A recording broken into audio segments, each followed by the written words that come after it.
Бәрекелді деп қоясың, бәрекелді. Міне Арыс қаласы. Мынау қазір Арыс өзеніне келдік почти. Міне қараңыздар, қазір Арыс өзенін көрсетейін. О, қандай керемет, міне. Мөлдір екен. Бүгін 3 июль 2023 жыл деп қояйық, бәрекелді. Міне қазір енді жаңадан мешіт салынып жатыр екен, керемет өте. Так, мына сол жағымызда керемет мешіт салынып жатыр. Оң жағымызда Арыстың Дендро саябағы. Бұл жерге енді неғып жатыр ғой, талдар үлкейіп жатыр.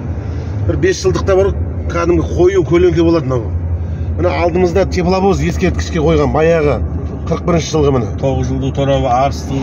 9 жолдың торабы, я.